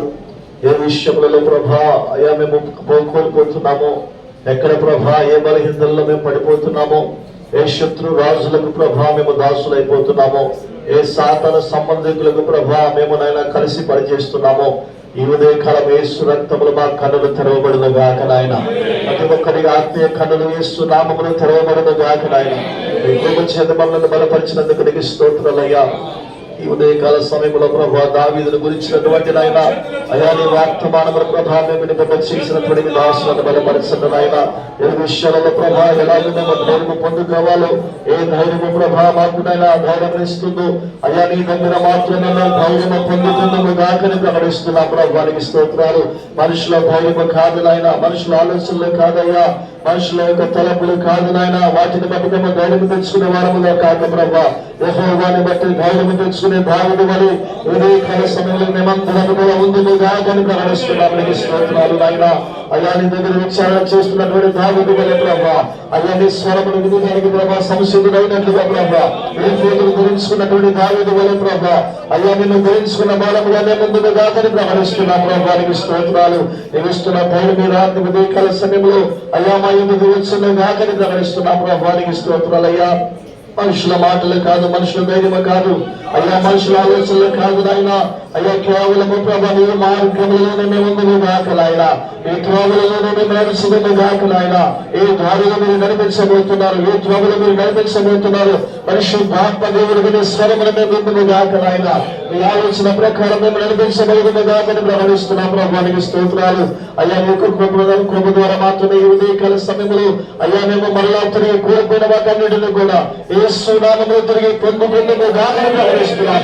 కోల్పోయిన అభిషేకమాలకు వచ్చును గాకయ్యా, కోల్పోయిన కృప మేము పొందుకుందుకు గాకనాయన, కోల్పోయిన ఒక ఉన్నతమైన అద్భుతమాలకు వచ్చును గాకనాయన, కోల్పోయిన ఆత్మ సంచలనము తాకును గాకనాయన, కోల్పోయిన సమర్థమని కలగను గాకనాయన. ఎక్కడైనా పడిపోయిన యేసు నామములో తిరిగి అదే స్థలంలో నిలబడను గాకని ప్రకటిస్తున్నాం. స్తోత్రాలు.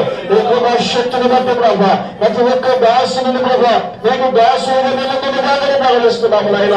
నీ పరిచయం చేయడానికి ప్రభా ఇక్కడ సేవకులు కూడికలు ప్రభా ఏర్పాటు చేసినటువంటి సంఘములు ఇక్కడ చేరినటువంటి ప్రతి సేవకుల కుటుంబాల సంఘములను యేసు నామములో విస్తరించని ప్రకటిస్తున్నాము. స్తోత్రాలు. ఎంతో శ్రేష్టమైనటువంటి వాక్కులను ప్రభా మా ఎందుకు తీసుకొచ్చినటువంటి దాసులను బలపరచండియ్యా. మరి పరిచయను మీరు ఆశీర్వదించండి ఆయన.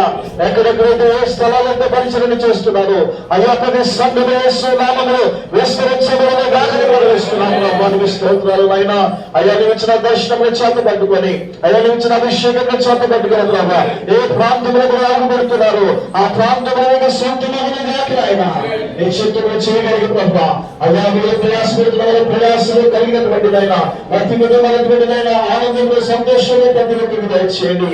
ఉదయకాలం అభిషేకముతో అయ్యారెడ్డి అద్భుతమైన తాకినందుకు స్తోత్రాలు చేస్తూ ఈ వాక్కు ద్వారా బలపరిచినందుకు స్తోత్రాలు చేస్తూ మేమే సమస్త మహిమగలత ప్రభావాలు పొందుకోమని యేసయ్య ఘనమైన నామములో ప్రార్థించి అడిగి వేడుకొని పొందుకొని ఉన్నాము మా పరమ తండ్రి.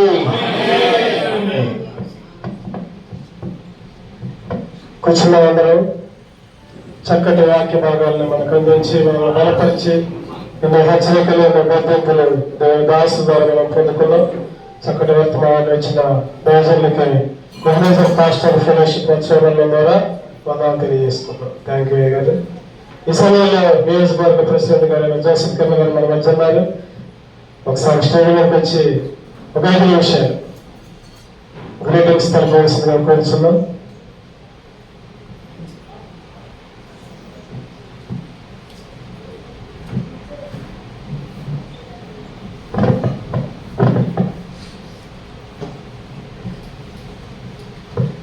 దేవుని మహాపరిశుద్ధుల నామానికి మహిమ కలుగును గాక.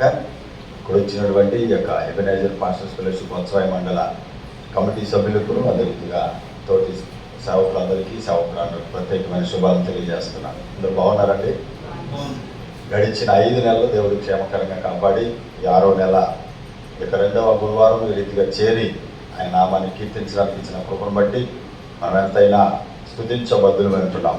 నిజంగా ఈరోజు ఒక అద్భుతమైనటువంటి సందేశము ప్రియులు అనుభవపూర్వకంగా తెలియజేశారు. ఆమె నిజంగా నేటి దినాల్లో ఈ క్రైస్తవ లోకంలో సమస్యలు వినటామే కానీ చెప్పుకోలేని స్థితి కదండి.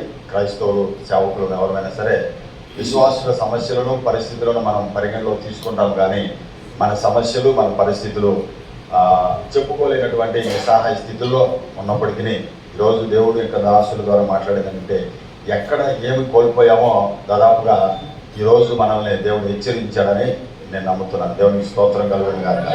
ఇర్మియా గ్రంథం 17వ అధ్యాయం 5వ వచనంలో ఒక అద్భుతమైన మాట అంటాడు ఇర్మియా గారు. ఇర్మియా గ్రంథం 17:5 అంటాడు కదా, కాబట్టి నరులను తనకు ఆధారం చేసుకొని యెహోవాకు చదవనమాట. అంటే మీటింగ్ అయిపోయిందనేసి ముగించేశారు. ఓకే, మంచిదే, నేను కూడా క్లోజ్ చేస్తాను, తప్పు లేదు. 17వ అధ్యాయం 5వ వచనం, నరులను ఆశ్రయించి శరీరులను తనకు ఆధారముగా చేసుకొని తన హృదయమును యెహోవా మీద నుండి తొలగించుకుని వాడు శాపగ్రస్తుడు. ఈరోజు కొన్ని సందర్భాల్లో ప్రియులు చెప్పిన రీతిగా దావీదు గారి గురించి గొప్పగా అన్ని విషయాలు తెలుసు. కాబట్టి కీర్తన గ్రంథం అంటేనే మనకి దావీదు గారితో పరిచయం లేకుండా, దావీదు గారి గురించి చెప్పకుండా కీర్తన ముందుకు పోదు కదండి. మన ప్రతి ఆదివారం ఆరాధనలో అంత గొప్ప వ్యక్తి, రోషము కలిగినటువంటి, పౌరుషం కలిగినటువంటి ఉన్నటువంటి దావీదు సడన్లీ ఆకీషు రాజు దగ్గర ఎంత తను తగ్గించుకున్నాడో, అంటే జీవము కలిగినటువంటి దేవుడు అనే రోషముగా మాట్లాడినటువంటి ఆయన తన స్థితిని బట్టి, పరిస్థితిని బట్టి తను ఏంటో మర్చిపోయాడు. ఆ రోజు నేను సేపుకుంటే చాలనుకున్నాడు. అంటే మనం కోల్పోయేటువంటి కారణం ఏంటంటే మన రోషము, మన పౌరుషము. అందుకని గలతీ పత్రికలో అపోస్తలుడైన పౌలు గారు ఆరంభం అంతా ఆత్మానుసారంగా కోల్పోను శరీరానుసారంగా ముగించబడినాడు. అంటే మనం ఎంత రోషంగా ఎలా పిలువబడ్డామో, దేని కొరకైతే ఆయన యొక్క రాజ్య సువార్త వ్యాప్తి కొరకు ప్రయాసపడేటువంటి యోధులుగా మనం మలచబడ్డామో దానిని మర్చిపోయి మనకున్న సమస్యలను బట్టో, మనకున్న పరిస్థితులను బట్టో అలా ఉండడం కరెక్ట్ కాదు. తద్వారా మరలా ఎప్పుడు ఆయన మరలా వెలుగులోకి వచ్చాడంటే ఆయన దేవుని దగ్గర ధైర్యం కలిగి, దేవుని దగ్గర విచారణ చేసి, ప్రార్థన చేసి, కాబట్టి దేవుని నుంచి పొందుకున్నట్టు మనము చూస్తాము. నేటి దినాన ఇక్కడ ఉన్నటువంటి సేవకులందరికీ ఒక అద్భుతమైన హెచ్చరిక ఏంటంటే ఏమి కోల్పోయామో పునః పరిశీలన చేసుకోవడం చాలా ప్రాముఖ్యం. వర్తమానం 100 మందికి చెప్పడం ఈజీ, ఆ వర్తమానం మనం అన్వయించుకోవడం అనేది చాలా ప్రాముఖ్యం. అర్థమైందండి? ఒక మంచి భక్తుడు ఒక ఆయన అంటాడు, గంట ప్రసంగం చేయడం ఈజీ, కానీ దాంట్లో 10 నిమిషాలు మన గురించినటువంటి సాక్ష్యం ప్రజలు చెప్పుకోవడం ప్రాముఖ్యం. అర్థమైందండి? కాబట్టి మంచి అద్భుతమైనటువంటి ఎబెనేజర్ మండల ఫెలోషిప్ ఏర్పాటు చేసుకున్న ప్రియులు యేసునాథన్ గారిని బట్టి, వారి యొక్క పరిచయను బట్టి, వారి సంఘ బిడ్డలను బట్టి మరొకసారి నేను ప్రభువుని స్తుతిస్తూ ఉన్నాను. ఈ యొక్క అద్భుతమైనటువంటి అవకాశం ఇచ్చినటువంటి ఎబెనేజర్ పాస్టర్స్ ఫెలోషిప్ ఉత్సవ మండల అధ్యక్షుల వారికి, సెక్రటరీ గారికి, ట్రెజరర్ గారికి, అదే రీతిగా వైస్ ప్రెసిడెంట్ గారికి, గౌరవ అధ్యక్షుడికి, వైస్ ప్రెసిడెంట్ ఆదాం గారికి ప్రత్యేకమైన శుభాలు. దానికంటే ప్రాముఖ్యంగా మనందరిని ప్రేమించి ఆ యొక్క మన ప్రార్థన, మన యొక్క ప్రాంతాన్ని ప్రేమించి మన మధ్య వాటిని బట్టి కూడా ప్రత్యేకమైన శుభాలు తెలియజేస్తున్నాను. నిజంగా మనము ఇలా సహవాసంగా, నేను ఎన్నోసార్లు చెప్తా ఉన్నాను, సహవాసంగా ఎందుకు కూడాలి అని అంటే మనకి పరిచర్య లేక కాదు, మనం బిజీగా ఉండలేక కాదు. ఈ సహవాసము దేని కొరకంటే మనం పురుకొల్పుకోవడానికి, మనల్ని మనం హెచ్చరించుకోవడానికి. నేను తరచూ చెప్తా ఉంటాను ఈ సహవాసం ఎందుకంటే నా కోసం ప్రార్థన చేసి ఒక 50 మంది సేవకులు ఉన్నారనే ఒక భరోసా ఇవ్వగలిగేటువంటిది ఈ యొక్క ఎబినేజర్ ఫెలోషిప్. ఈ యొక్క అవకాశం ఇచ్చినటువంటి సెక్రటరీ గారికి ప్రత్యేకమైన శుభాలు. దేవుడి మాటలు దీవించును గాక. ఆమె చాలా సంతోషం. చక్కటి మాట్లాడిన నియోజకవర్గ ప్రెసిడెంట్ గారు కిరణ్ గారికి కూడా తెలియజేసుకుంటూ, అదేవిధంగా ఉత్సవాల మండల ఎబినేజర్ పాస్టర్ ఫెలోషిప్ అధ్యక్షులు ప్రెసిడెంట్ గారి ఆశీర్వాదం గారిని కూడా కొన్ని విషయాలు గ్రీటింగ్స్ చెప్పవలసిందిగా కోరుచు.